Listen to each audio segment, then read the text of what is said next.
Episode 69.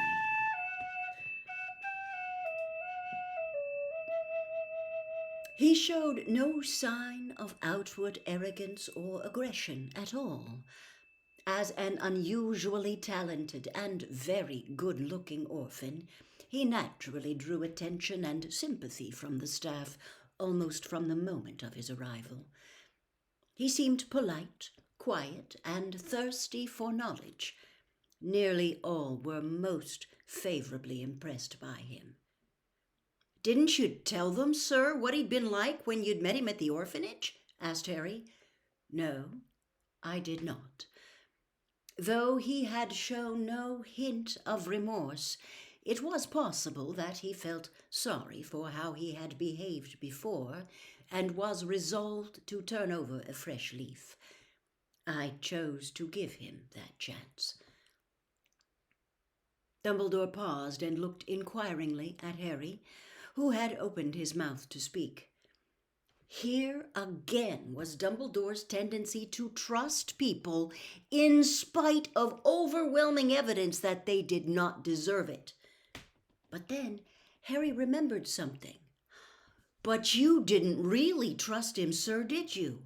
He told me. The riddle who came out of that diary said, 'Dumbledore never seemed to like me as much as the other teachers did.'"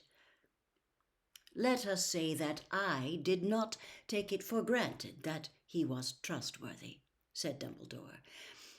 "I had, as I have already indicated, resolved to keep a close eye upon him, and so I did. I cannot pretend that I gleaned a great deal from my observations at first. He was very guarded with me. He felt, I am sure, that in the thrill of discovering his true identity, he had told me a little too much. He was careful never to reveal as much again, but he could not take back what he had let slip in his excitement, nor what Mrs. Cole had confided in me.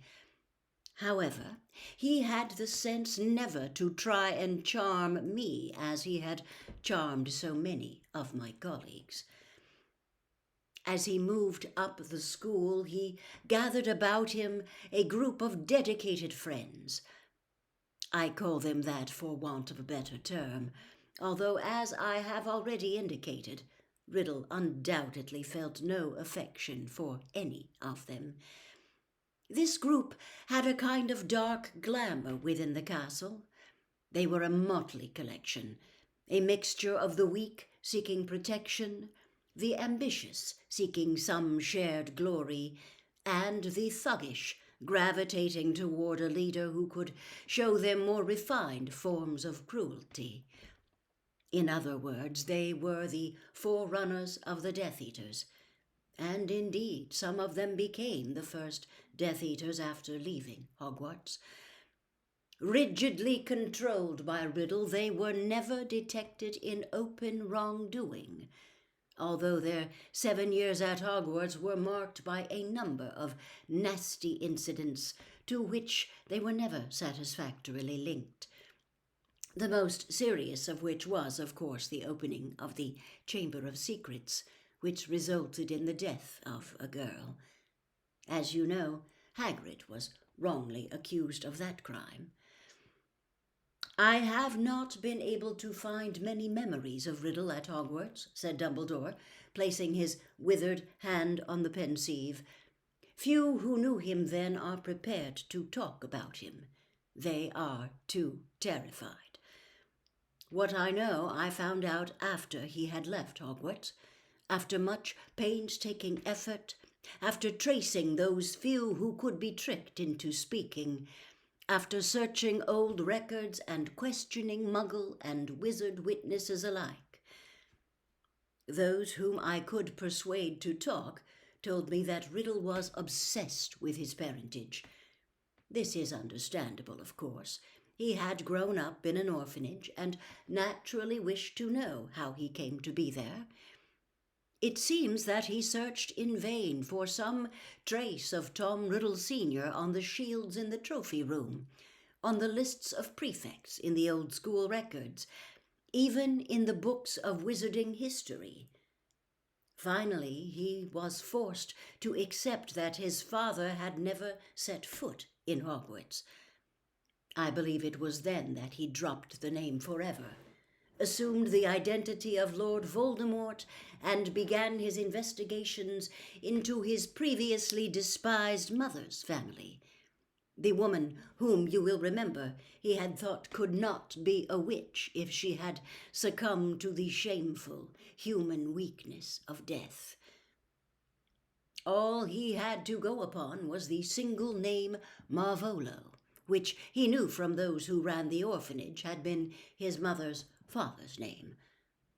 Finally, after painstaking research through old books of wizarding families, he discovered the existence of Slytherin's surviving line.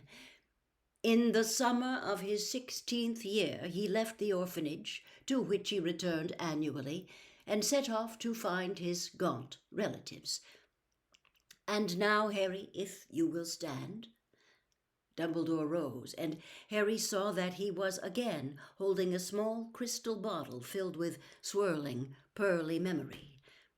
I was very lucky to collect this, he said as he poured the gleaming mass into the pensieve, as you will understand when we have experienced it. Shall we? Harry stepped up to the stone basin and bowed obediently until his face sank through the surface of the memory. He felt the familiar sensation of falling through nothingness and then landed upon a dirty stone floor in almost total darkness. It took him several seconds to recognize the place, by which time Dumbledore had landed beside him.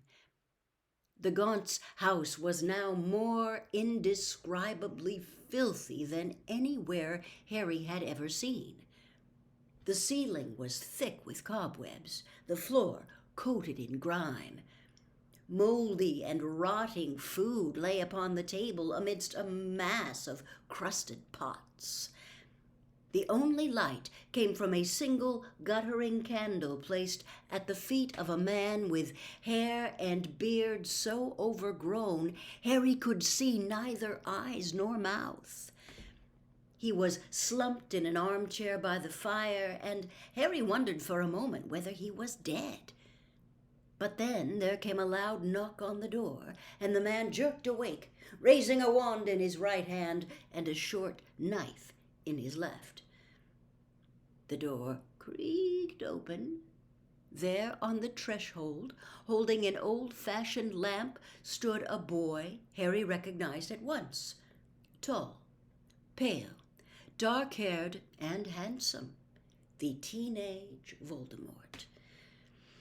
Voldemort's eyes moved slowly around the hovel and then found the man in the armchair. For a few seconds they looked at each other. Then the man staggered upright, the many empty bottles at his feet clattering and tinkling across the floor. "You!" he bellowed. "You!" And he hurtled drunkenly at Riddle, wand and knife held aloft. "Stop!" Riddle spoke in Parseltongue. The man skidded into the table, sending moldy pots crashing to the floor. He stared at Riddle. There was a long silence while they contemplated each other. The man broke it. "You speak it."